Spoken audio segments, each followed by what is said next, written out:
Hi there folks, welcome back to another episode of Baking Geek. Today we're making a chocolate genoise, and with this genoise this is the building blocks for a lot of gateaux, especially say something like a black forest. If you're going to do yourself a black forest cake, you can do this one.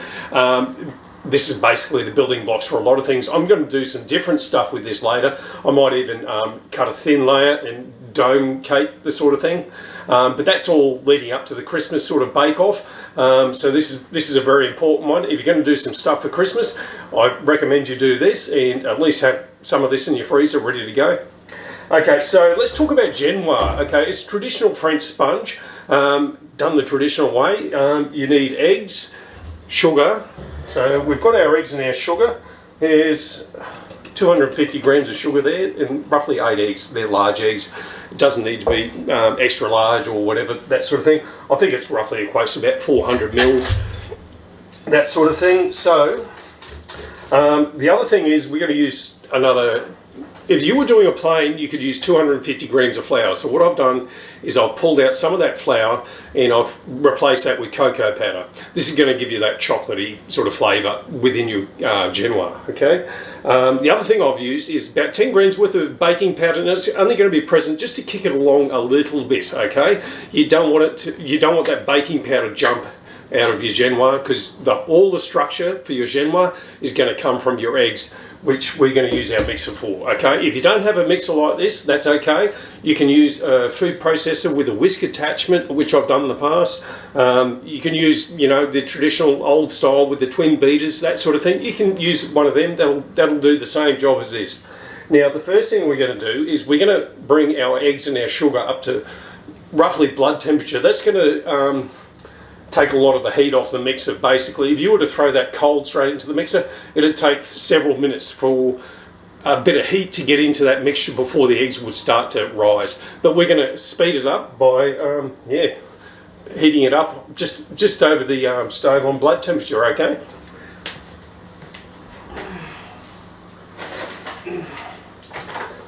Now, the other thing I will do is I'm going to add a pinch of salt to the eggs and sugar mix. Now, what that will do is it will help to toughen up the eggs. That will help build that structure.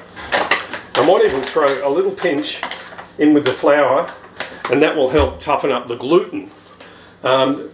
When the main difference between bakers and pastry chefs is pastry chefs don't use gluten. Well, we do use gluten, but we don't develop gluten. That's the difference, okay? A baker will always develop his gluten, and we'll do some of that later down the track, and we'll talk about gluten development. But when we're talking cakes and biscuits and scones and muffins, that sort of stuff, there's under no circumstances do you develop your gluten. Now, what I've actually done here today, I've actually used gluten-free flour, and you can do that. It turns out slightly better, I'd say, if you use regular flour. But seeing I have a couple of celiacs in the family, I'm going to use gluten-free flour. And it's with a lot of recipes, you can substitute, especially when it comes to pastry, you can substitute regular flour with gluten-free. And there's plenty of it available out there. I'm just using a regular generic one off the shelves that somebody's blended up. It's a blend of several different flours, but it will literally work the same as regular flour. Okay, so without further ado, let's get going. So get yourself a nice steel bowl with a whisk.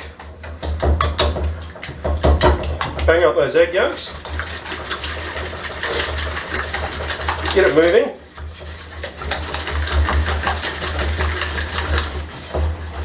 Okay, now this is the thing I do. I stick my finger in the egg mix, and literally as soon as I don't feel cold anymore, that's when you know it's ready to go into the mixer. You don't want to overheat this. You're not making an omelette, folks. All right. So okay. Yeah. I can already feel it getting there. It's getting there very quickly. It doesn't take much heat to take the chill out of these eggs.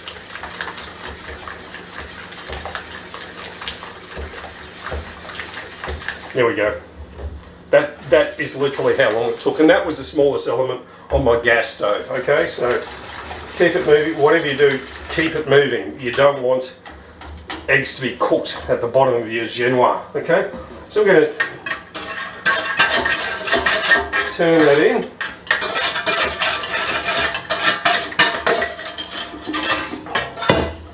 one thing we're going to do is scrape it out.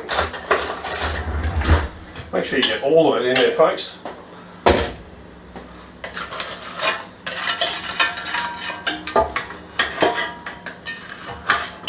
Okay. Now, okay. So what we're going to do is we're going to use the high speed setting on this mixer. Okay, just let it go. Actually, I might even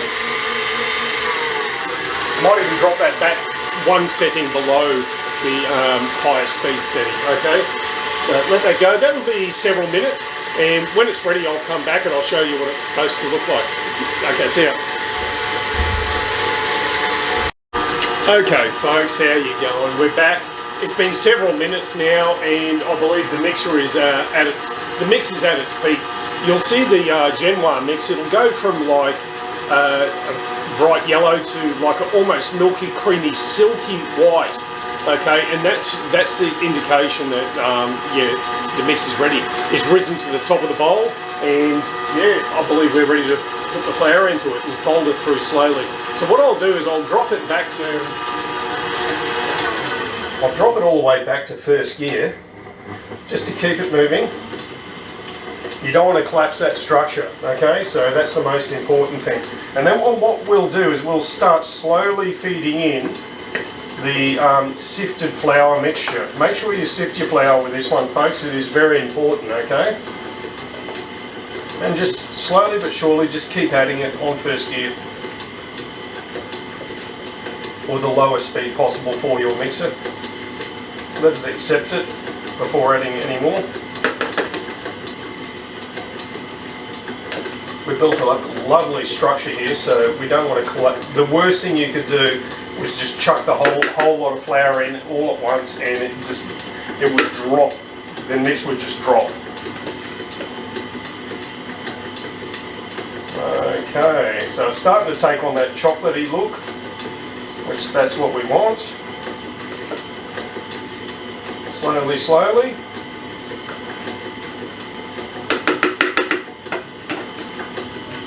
There we go, last of it in. Alright, okay.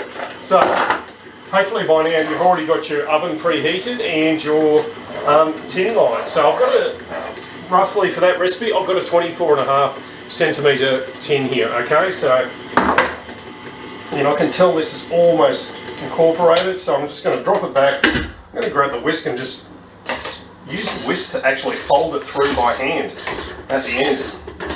Just use the folding motion, folks.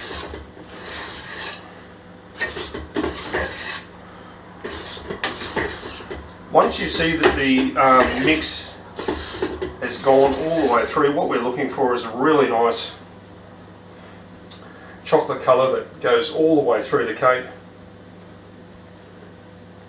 There we go, clean your whisk off. And I'm just going to grab a scraper to finish this off.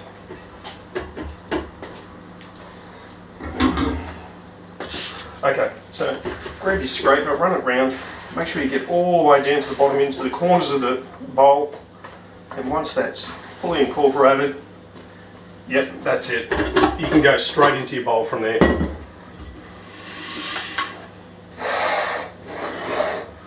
Okay, let's have a look at it. Just pour it in like that.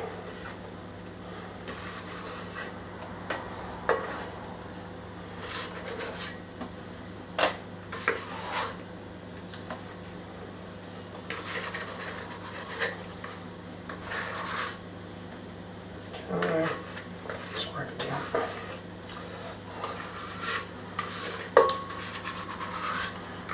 Make sure you want to get all of that in there.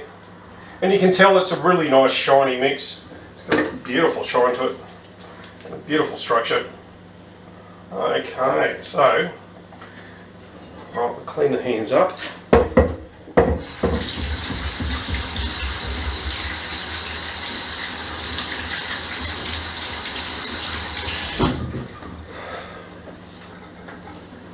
Okay, so like I've said, we clean the hands up, and we're not going to muck around. We're just going to pop this in the oven straight away. With things like this, especially if it's got like a little bit of baking powder, you don't want them sitting around. They're just going to start, the baking powder starts activating pretty much straight away as soon as liquid hits it. So yeah, let's get it in the oven.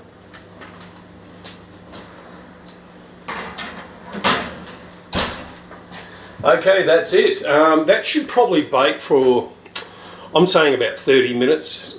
Depends on the thickness of it, really. You know, you're really going to have to experiment. And I'm still playing around with this oven of mine.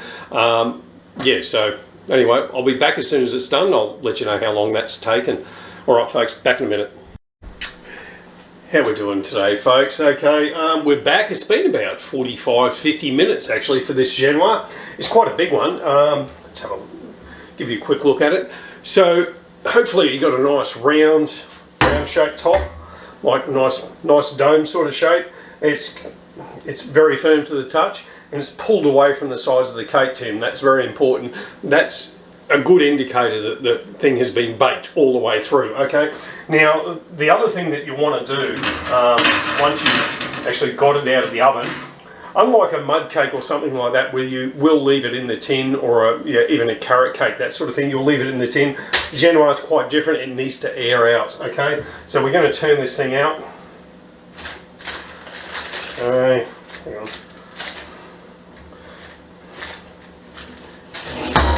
Grab it. Grab the tin. Tin's a bit slippery. Okay, let's turn it out. And just be careful of the hot mould. Everything's quite warm, folks. So pop your mould off. Take all the paper off it. Allow the genoise to breathe.